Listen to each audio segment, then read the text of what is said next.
ठेठ नागालैंड, वहां देख लो आप बॉर्डर पे एक नेता थे मदोनांग, और मदोनांग एक आंदोलन चला रहे थे जिया लरंग। याद रखना, नाम याद रह जाएगा। वैसे लोगों के जिया में तरंग उठती है, इनके जिया में लरंग उठ रही है, तो जिया लरंग नाम करके एक आंदोलन चला रहे थे। वास्तव में तो ये आंदोलन ये था कि नागालैंड को अलग से देश बनाया जाना चाहिए। अभी भी कहीं ना कहीं उनकी मांग ऐसी उठती ही रहती है। पर हम कहते हैं कि उस समय अंग्रेजों के खिलाफ जो कोई आंदोलन चल रहा था वो सभी ने अवज्ञा है। तो मदोनांग वाले जिया लरंग को भी हमने तो इसके अंदर ही मान लिया। ये नेता थे, इन्होंने एक पंथ स्थापित कर रखा था वहां पे। इनका एक पंथ हुआ करता था होरका, होरका पंथ के नेता, सेक्ट। और ये अपने रैलियां करते हैं, तब अपने लोगों को कहते कि मर जाना, झंडा नहीं झुकना चाहिए, झंडा हमेशा ऊपर रहना चाहिए। और ये खूब सारी जगह पे ये बातें चली थी। कहते हैं कि जब जवाहरलाल नेहरू ने 31 दिसंबर 1929 को भाषण दिया था रावी नदी के तट पर लाहौर में, तब उन्होंने भारत का झंडा फहराया था। उस समय उन्होंने कहा था अब ये झंडा चूंकि फहरा दिया गया है, इसलिए झुकना नहीं चाहिए, ये हमारी आन बान और शान है। लोगों ने इस बात को खूब सीरियस लिया था। लोग खूब सारी जगह पे उन झंडों को लेकर खड़े रहे थे, भले ही पुलिस उनको साथ कितनी मारपीट करती रहती।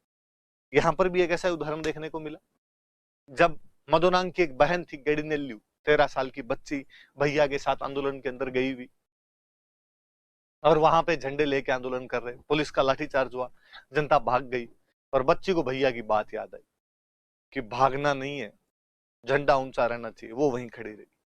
उस 13 साल की बच्ची को गिरफ्तार कर लिया गया, गिरफ्तार करके जेल भेज दिया गया। याद और नहीं रहा बाद में, किसी ने ज्यादा उसके लिए मुक्ति के प्रयास और नहीं किए।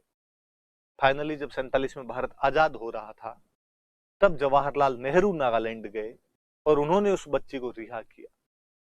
1930 के सविनय अवज्ञा के दौरान वो गई, और लगभग 17 साल तक वो बच्ची जेल के अंदर रही।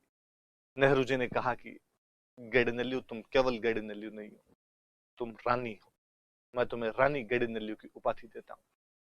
गेडिनेल्यू ने कहा तुम तो बाहर निकालो, बाकी रानी बनने के टाइम तो अंदर ही चले गए, आप तो बाहर निकाल दो, वही खूब बड़ी बात। और ऐसे खूब सारी जगह प्रयास। जैसे आंध्र प्रदेश में एक नेता थे टोटा नरसैया नायडू,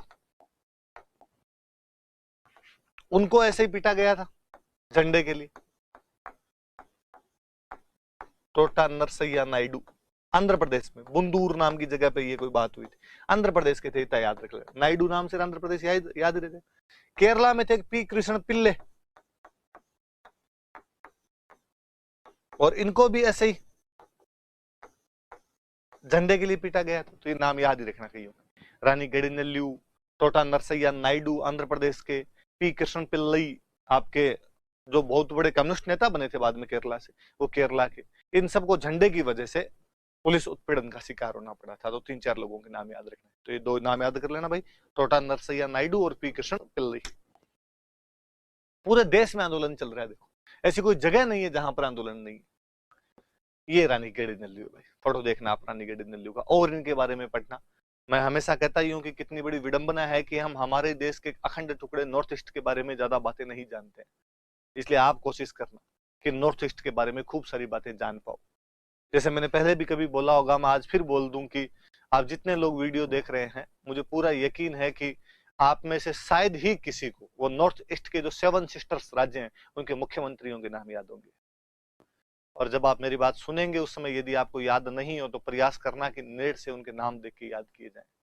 वरना यदि मैं आपको पूछूं कि उत्तर भारत के मुख्यमंत्रियों के नाम बताइए, आप मुझे फटाफट कह देंगे कि हाँ sir, UP Yogi Adityanath, MP Shivraj Singh Chauhan, Haryana Manohar Lal Khattar, Punjab captain Amarinder Singh, Delhi Arvind Kejriwal, Bengal Mamata Banerjee.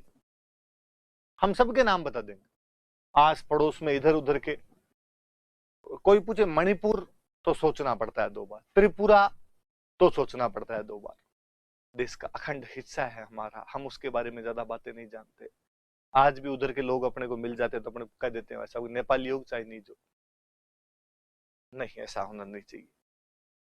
तो ध्यान रहे कि उनके बारे में भी जितनी ज्यादा बातें हो सके उतनी ज्यादा बातें जानने का प्रयास किया करो आप। तो ये रानी गेडिनेल्यू भाई, जिनके बारे में नेट पे और देखना आप।